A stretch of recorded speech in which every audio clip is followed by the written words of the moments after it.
Hey, welcome back, guys. This is the project of replacing, or actually re-gearing, the Jeep Wrangler, or Roxanne, if you want to call her that.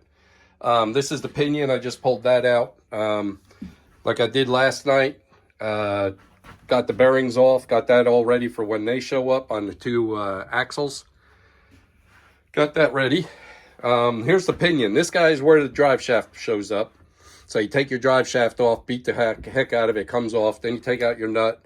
1 5/16 takes that off. You'll have a washer.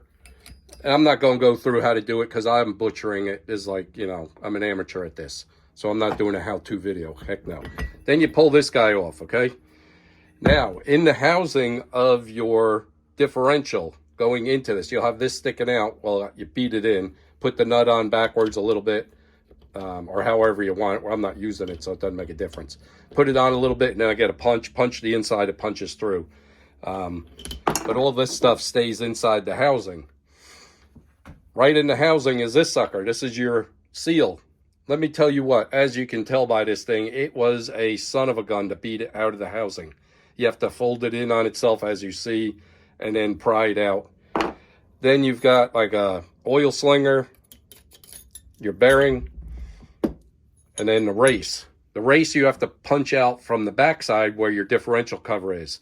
And you would actually, let me put this down like that. You actually catch it right here, go around this edge. You'll have just a little bit to punch on, and it will push it out forward of where the drive shaft was. Pops that out that way.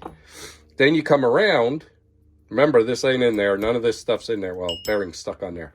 This race is on the side where the differential cover is. So you come in where your drive shaft is, opposite of this guy, and tap, tap, tap, tap, tap, till he flies out where the differential cover is.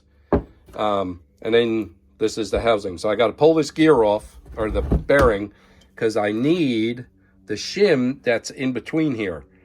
I want to see what the size shim is and start with that on my new pinion. This one actually is showing 0. It's hard to see. Where is it? So this was dead on when they milled it. 0. So this one was pretty good setup.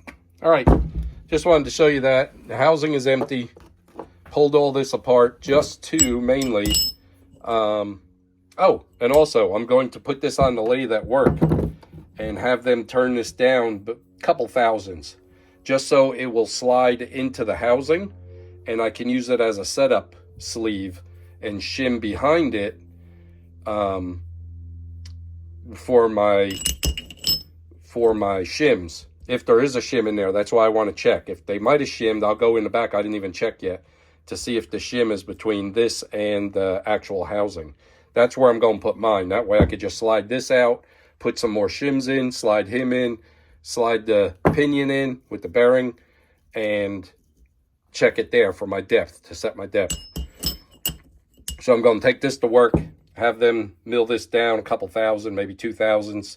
Try it. If it doesn't work, I'll take it back and have them mill it down maybe another 2,000, just so it'll go in, but not crazy, to where I could still reach in and pop it out. So that's my game plan. And luckily I got a machine shop that is willing to work with me on putting all this stuff together. But that's it. I'm going to clean this all up. Oh, it's starting to get stuff. Here's the brake shoes for the rear. Here's the front seals for the front axle when I get to that. They're greasable. And what else did I have come in? I had my I-beam torque wrench came in today. All right, so that's it. I don't want to bore you. 4 minutes already. I will talk to you guys later, but it's coming along.